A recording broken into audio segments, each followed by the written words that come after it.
வலி மிகுந்த பயணம் பற்றி எல்லாம் சொன்னீர்கள். அதன் பின்னர் உங்களுடைய வாழ்க்கை மகிழ்ச்சிகரமாக மாறி இருக்கும். உங்கள் திருமணத்தின் பின்னர் உங்கள் துணைவியார், உங்கள் பிள்ளைகள் பற்றி சொல்லுங்கள். மாலைதீவில் இருக்கின்ற போதுதான் நான் திருமண வாழ்க்கைக்கு நான் தயாராகினேன். என்றால் மாலைதீவிலே சென்று முடிந்த அளவு பணங்களை சம்பாதித்து அங்கே நிறைய டியூஷன் ஓப்பனிங் இருக்கின்றது. அங்கே நிறுவனங்களே கல்வி கட்டாலும் 2 மணிக்கு பிறகு டியூஷன் இண்டஸ்ட்ரி வெரி லுக்ரேட்டிவ், கவர்ச்சிகரமாக இருக்கின்றது. அப்ப அவங்களும் அந்த சமூகமும் டியூஷன்ல படிக்கிறதுக்கு நிறைய ஆர்வம் காட்டுவார்கள், அதிக அளவு பரம் தருவார்கள். எனவே அந்த பணத்தை வைத்து சிஸ்டமேட் எல்லா பிரச்சனைகளையும் முடித்து அதோட மென்டலி நான் ரெடியான திருமண வாழ்க்கைக்கு. அதுக்கு பிறகுதான் நான் புத்தளம் மாவட்டத்தில் திருமணம் நிச்சயிக்கப்பட்டது. அதோட திருமணத்தோடு நான் வெளிநாட்டு வாழ்க்கைக்கு திரும்ப தயாராகின்றேன். எனவே வெளிநாட்டில் தான் எனக்கு முதலாவது மகன் விஷால் மணால், அவர் மாலைதீவிலே இந்திரா காந்தி மெமோரியல் ஹாஸ்பிட்டலே அவர் அங்கு கிடைக்கின்றார். அப்படியே அந்த முகமது விஷால் மணால் ஆண் பிள்ளை. நான் மேல பிரார்த்தனை செய்துதான் ஒரு ஆண் பிள்ளை வேண்டுமென இறைவனை கேட்டு, என்றால் நான் ஒரு சிந்தனை பலத்தோடும் சிந்தனை பின்னணியோடு வருகின்ற ஒருவன். அதை பின்னுக்கு சுமக்க வேண்டிய பொறுப்பொன்று குழந்தைகளுக்கு இருக்கின்றது. என்றால் அறிவு பாரம்பரியம், ஈவன் ஒரு புத்தகத்தை எழுதினாலும் அந்த புத்தகத்தை பாதுகாக்கிறது, சிந்தனைகளை பாதுகாக்கிறது. ஒரு ஆண் பிள்ளையை நான் இறைவன் உருவாக்கிக்கிட்டேன். அந்த அடிப்படையிலே ஒரு ஆண் பிள்ளை கிடைத்தது. பிறகு மாலைதீவிலிருந்து எனக்கு ஐரோப்பிய பயணம் ஆரம்பிக்கின்றது. அதுல நிறைய விஷயங்களுக்கு மாலைதீவு. நாங்கள் அடுத்த பாட்டிலே அந்த மாலைதீவு அனுபவத்தை சொல்லுகின்றேன். சரி, என்ன பாடல் ரசிப்போம்? நினைப்பதெல்லாம் நடந்து விட்டால் தெய்வம் ஏதும் இல்லை. அருமையான ஒரு பாட்டு. வாழ்க்கையில நினைப்பதெல்லாம் நடக்கவே மாட்டது. நாங்க எந்த திசையை நோக்கி நகர்கின்றோமோ வேறொன்றுதான் நாங்க அதுக்கு எதிர் திசையில போய் நிற்போம். அப்ப எல்லா ஆப்ஷன்ஸையும் ஏற்றுக்கொள்ள ரெடியா இருக்கும். அந்த ஒரு கட்டத்துல நீங்க சொன்னீங்க அந்த கருத்து வேறுபாடு குடும்ப விஷயத்திலே. இந்த நம்பர் 6 6 என்றால் ஒரு 6ஐயும் 9ஐயும் பார்த்தால் 2 வகையில பார்க்கலாம். அதே மாதிரி இலட்சியங்கள் கூட நாங்க நினைப்பது ஒன்று, நடப்பது இன்னொன்று. அது ஒரு அருமையான ஒரு பாடல். இந்த வளர்முக நாடுகள்ல நாங்க நினைச்சதெல்லாம் அடையல, தடைகள் கூட. ஆனா வளர்ந்த நாடுகள் அதுக்கான வாய்ப்புகள் இருக்கு. இந்த பாடலை பார்த்து ரசிப்போம். நினைப்பதெல்லாம் நடந்து விட்டால் தெய்வம் ஏதுமில்லை.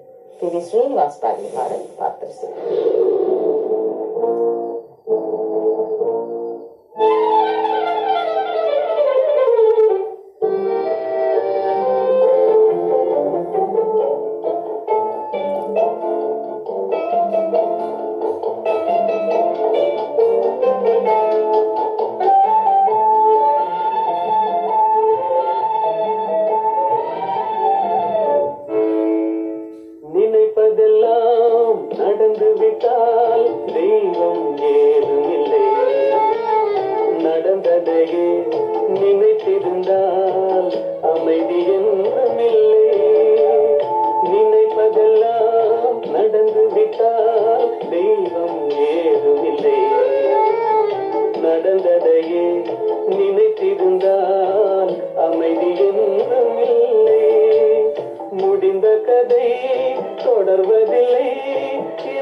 நினைப்பதெல்லாம் நடந்து